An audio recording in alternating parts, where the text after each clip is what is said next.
Transcendence. When a man passes from the dark stage of temptation to the more enlightened stage of transmutation, he has become a saint.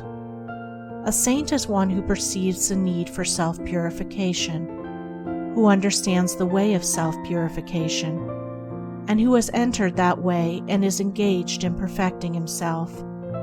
But there comes a time in the process of transmutation when, with the decrease of evil and the accumulation of good, there dawns in the mind a new vision, a new consciousness, a new man. When this is reached, the saint has become a sage. He has passed from the human life to the divine life. He is born again, and there begins for him a new round of experiences. He wields a new power. A new universe opens out before his spiritual gaze. This is the stage of transcendence. This I call the transcendent life. When there is no more consciousness of sin, when anxiety and doubt and grief and sorrow are ended, when lust and animosity and anger and envy no more possess the thoughts, when there remains in the mind no vestige of blame towards others for one's own condition, and when all conditions are seen to be good because they are the result of causes, so that no event can afflict the mind, then transcendence is attained. Then the limited personality is outgrown, and the divine life is known. Evil is transcended, and good is all in all. The divine consciousness is not the intensification of the human. It is a new form of consciousness. It springs from the old, but it is not the continuance of it. Born of the lower life of sin and sorrow, after a period of painful torment, it yet transcends that life and has no part in it, just as the perfect flower transcends the seed from which it sprang. As passion is the key to the self-life, so serenity is the keynote of the transcendent life. Rising into it, man is lifted above disharmony and disturbance. When perfect good is realized and known, not as an opinion or an idea, but as an experience or a possession, then calm vision is acquired, and tranquil joy abides through all hardships. The transcendent life is ruled not by passions, but by principles. It is founded not upon fleeting impulses, but upon abiding laws. In its clear atmosphere, the orderly sequence of all things is revealed, so that there is seen to be no room for sorrow, anxiety, or regret. While men are involved in the passions of self, they burden themselves with cares, and trouble themselves over many things. Above all else, they trouble over their own little, burdened, pain-stricken personality, being anxious for its fleeting pleasure, for its protection and preservation, and for its eternal safety and continuance. Now in the life that is wise and good, all this is transcended. Personal interests are replaced by universal purposes, and all cares, troubles, and anxieties concerning the pleasure and fate of the personality are dispelled like the feverish dreams of a night. Passion is blind and ignorant.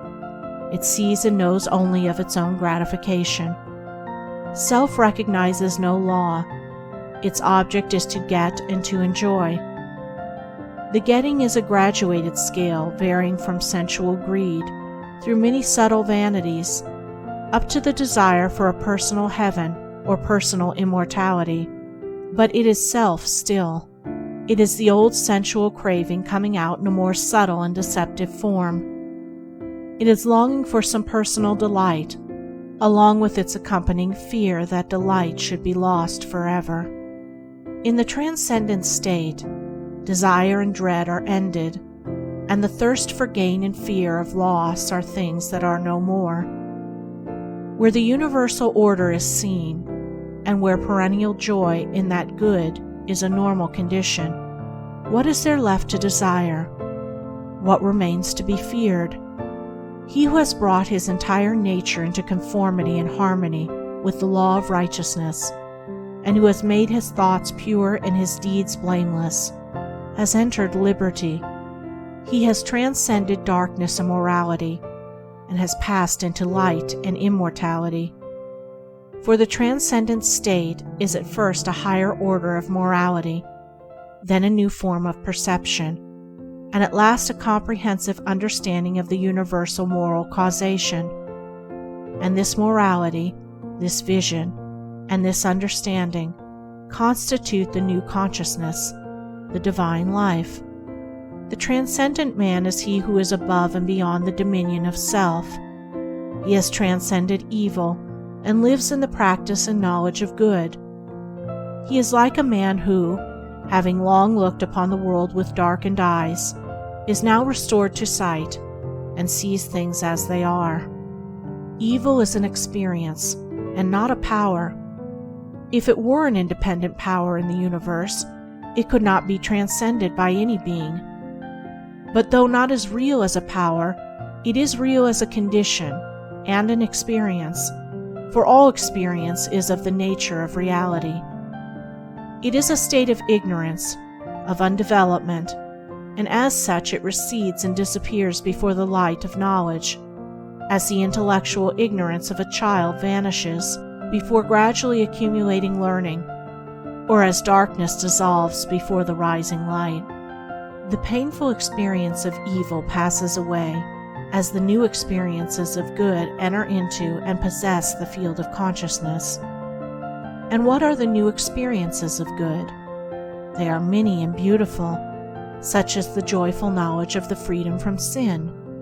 They are the absence of remorse and deliverance from all torments of temptation. They are ineffable joy in conditions and circumstances which formerly caused deep affliction, and imperviousness to be hurt by the actions of others. They are great patience and sweetness of character, serenity of mind under all circumstances, and emancipation from doubt, fear, and anxiety. They are freedom from all dislike, envy, and animosity, with the power to feel and act kindly toward others, those who see fit to constitute themselves as one's enemies or opponents. They are the divine power to give blessings for curses, and to return good for evil, a deep knowledge of the human heart, with a perception of its fundamental goodness, an insight into the law of moral causation and the mental evolution of beings, with a prophetic foresight of the sublime good that awaits humanity. Above all, they are a glad rejoicing in the limitation and impotency of evil, and in the eternal supremacy and power of good. All these, and the calm, strong, far-reaching life that these imply and contain, are the rich experiences of the transcendent man, along with all the new and varied resources, the vast powers, the quickened abilities, and enlarged capacities that spring to life in the new consciousness. Transcendence is surpassing virtue. Evil and good cannot dwell together. Evil must be abandoned, left behind, and transcended before good is grasped and known. When good is practiced and fully comprehended, then all the afflictions of the mind are at an end. For that which is accompanied with pain and sorrow in the consciousness of evil is not so accompanied in the consciousness of good. Whatsoever happens to the good man cannot cause him perplexity or sorrow, for he knows its cause and issue, knows the good which is ordained to accomplish in himself, and so his mind remains happy and serene. Though the body of the good man may be bound, his mind is free. Though it may be wounded and in pain, joy and peace abide within his heart. A spiritual teacher had a pupil who was apt and earnest. After several years of learning and practice, the pupil one day offered a question for discussion which his master could not answer. After days of deep meditation, the master said to his pupil, "I cannot answer the question which you have asked. Have you any solution to offer?" Whereupon the pupil formulated a reply to the question which he had propounded. The master then said to him, "You have answered that which I could not, and henceforth neither I nor any man can instruct you, for now you are indeed instructed by truth. You have soared, like the kingly eagle, where no man can follow. Your work is now to instruct others. You are no longer the pupil. You have become the master.